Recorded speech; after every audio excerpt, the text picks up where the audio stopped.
Hello everyone, welcome to my YouTube channel study junction point. आज हम करेंगे गुप्तकालीन आर्थिक जीवन। इससे पहले इसका पार्ट 1 बना दिया गया है। आप वीडियो को देख सकते हैं हमारे यूट्यूब चैनल पे पार्ट 1 देखने के बाद ही आपको पार्ट 2 समझ आएगा, तो इसलिए आप पार्ट 1 देखिए। पार्ट 1 के अंदर हमने कृषि, पशुपालन, उद्योग एवं शिल्प, वस्त्र निर्माण के बारे में पढ़ा।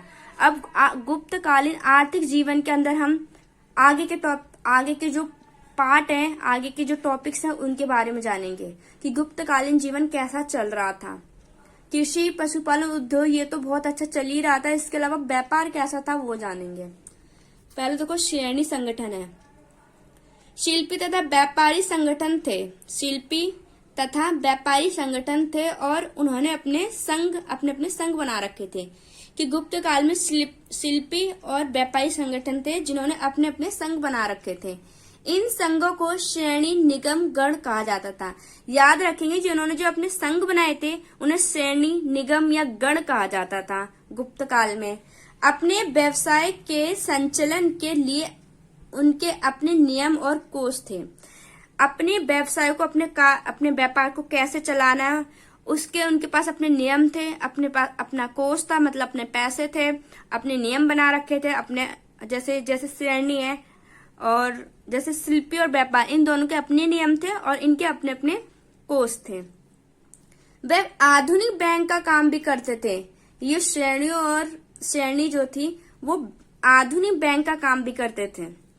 जैसे ऋण ब्याज पर देते थे, मतलब कोई व्यक्ति आया, कोई किसान आया तो उसे ऋण दे दिया, और निधियां ब्याज पर अपने पास जमा रख लेते थे, और कोई भी चीज, डॉक्यूमेंट या फिर पैसे अपने पास जमा रख लेते थे। श्रेणियां आर्थिक दृष्टि से संपन्न होती थी। ये जो श्रेणी थी, व्यापारी और शिल्पी जो थे, ये आर्थिक रूप से क्या थे? संपन्न थे, है ना। और सामाजिक दृष्टि से उपयोगी कार्य भी करते थे। ये बैंक का काम तो करते थे, इसके लिए समाज के लिए भी काम करते थे। जैसे अच्छी आर्थिक स्थिति इनकी गुप्त काल में, तो उन्होंने अपना ब्याज का काम भी कर रखा था, तो बैंक के रूप में लोगों की हेल्प भी कर रहे थे। इसके अलावा जो समाज था उनकी भी मदद करते थे। जैसे सभागृह का निर्माण, ये भी एक हमारा सामाजिक कार्य हो गया। यात्रियों के लिए पीने योग्य पानी की सुविधा से युक्त विश्राम गृह, पीने के पानी के साथ ये विश्राम गृह जो थे उनको भी बनाते थे। जलाशयों, उद्यानों, मंदिरों आदि का निर्माण भी इन्होंने कराया था। तो ये अपने सामाजिक कार्य में भी बहुत अच्छा करते थे गुप्त काल में। अब आंतरिक व्यापार कैसा था? श्रेणी पहले मतलब व्यापार किसके द्वारा चलाया जाता था, कैसे चलाया जाता था, तो उनके अपने नियम थे, ऋण देते थे, बैंक के तरह काम करते थे। इसके अलावा जो आंतरिक व्यापार था, मतलब जो गुप्त काल के अंदर जो व्यापार चलता था वो कैसा चलता था? व्यापार आपको पता है दो तरीके से होता है, एक आंतरिक, बाहरी देशों के साथ कैसा था, और जो समाज के अंदर व्यापार कैसा चल रहा है, देश के अंदर व्यापार कैसा चल रहा है, इसके बारे में। इस समय गुप्त साम्राज्य पूर्व तथा पश्चिम दोनों ओर समुद्रों से सटा हुआ था। कि मतलब ये कह रहा है कि गुप्त साम्राज्य जो था पूर्व और पश्चिम दोनों ओर समुद्र से घिरा हुआ था।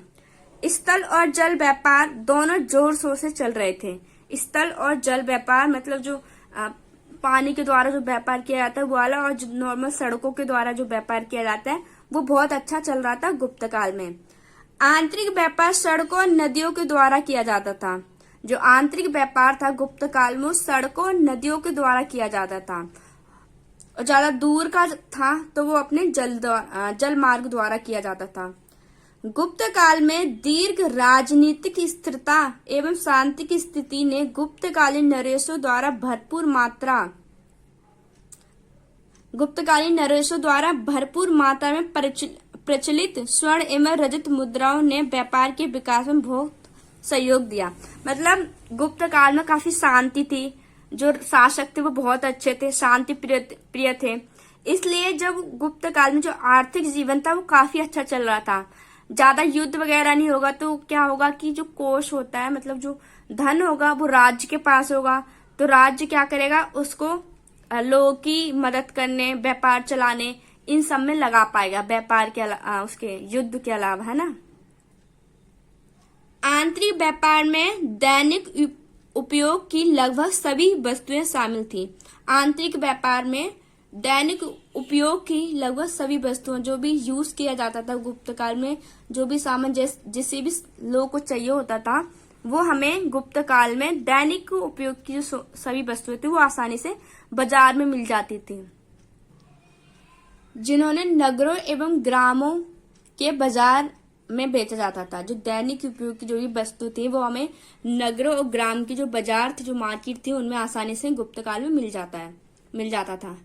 जबकि विलासिता पूर्व दूर प्रदेशों से लाई जाती, जो महंगी वस्तुएं होती थी वो क्या थी, वो दूर से लाई जाती थी, दूर बाजारों से लाई जाती थी, दूर के प्रदेशों से लाई जाती थी। सार्थ भ्रमशील व्यापारी थे जिनका नगरीय जीवन में बहुत महत्वपूर्ण स्थान था।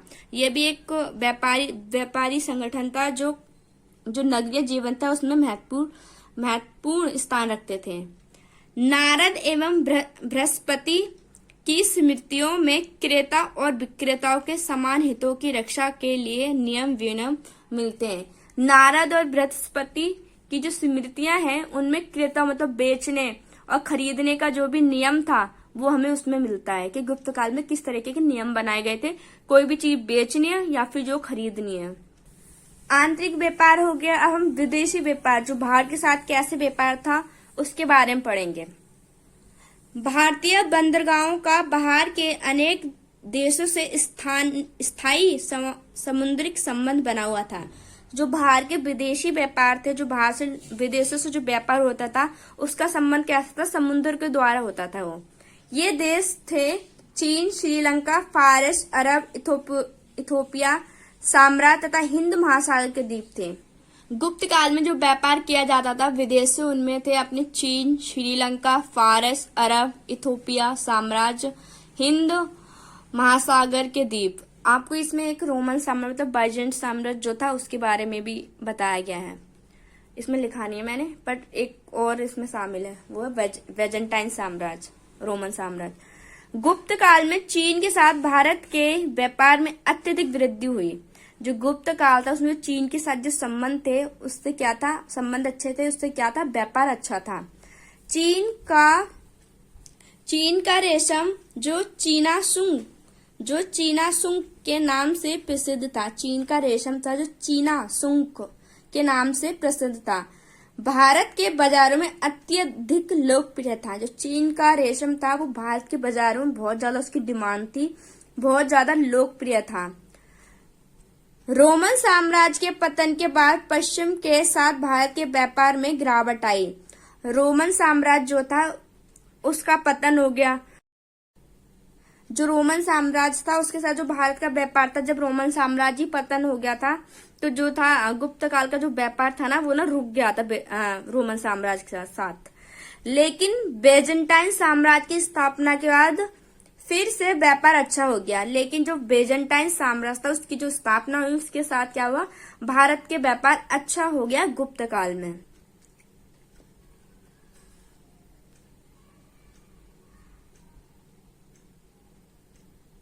भारत से बेजेंटाइन साम्राज्य को निर्यात की जाने वाली अत्यंत महत्वपूर्ण वस्तु थी। भारत से जो बेजेंटाइन साम्राज्य को जो वस्तुएं बेची जाती थी उसमें था रेशम और मसाले भारत से जाया करते थे। अत्यंत मसाले थे फिर जो भी चीज जाएगी उसका एक जगह होगी, एक बंदरगाह होगा, तो उसी के बारे में देखते हैं। महत्वपूर्ण बंदरगाह गंगा के मुहाने पे स्थित ताम्रलिप्त था। जो महत्वपूर्ण बंदरगाह था जब गुप्त काल में जो बंदरगाह था वो था गंगा के मुहाने पे स्थित था, ताम्रलिप्त था, नाम है ताम्रलिप्त। पूर्वी भारत से होने वाले समुद्रिक व्यापार का ये सबसे बड़ा केंद्र था। पूरब से जो होने वाला व्यापार था ये उसका सबसे बड़ा केंद्र था। चीन, इंडोनेशिया तथा श्रीलंका के व्यापारिक जहाज यहाँ आते जाते थे।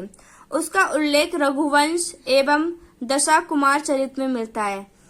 चीन, इंडोनेशिया, श्रीलंका के जो व्यापार आते थे यहाँ से सामान ले जाने लाने का काम को जो करते थे उसका उल्लेख किसमें मिलता है, रघुवंश और दशाकुमार चरित्र में मिलता है। अब देखो इसमें रोमिला थापर के शब्दों कुछ कहा गया है। रोमिला थापर के शब्दों में भारतीय जलयान अब अरब सागर, हिंद महासागर तथा चीन सागर की नियमित यात्रा करने लगे थे। जो गुप्त काल में जल यात्रा थी, जो जल के द्वारा व्यापार किया जाता था, वो बहुत अच्छा चलने लगा था। हिंद, चीन और अरब सागर के साथ यात्रा करने लगे थे और इन क्षेत्रों के प्रत्येक बंदरगाह में वे दिखाई पड़ते थे। तो ये रोमिला थापर के शब्द थे उस समय के गुप्तकालीन समाज आर्थिक जीवन के बारे में। ये वीडियो का इस गुप्तकाल के आर्थिक जीवन का पार्ट 2 था। जिन्होंने पार्ट 1 नहीं देखा वो पार्ट 1 देखें, इसके बाद पार्ट 2 देखें तो आपको अच्छे से क्लियर हो जाएगा। अगर आपको वीडियो अच्छी लगी हो, टॉपिक समझ आया हो तो हमारे चैनल को सब्सक्राइब करें, लाइक करें, कमेंट करें और वीडियो को ज्यादा से ज्यादा शेयर करें ताकि इस वीडियो का लाभ सभी को मिल सके। Thank you.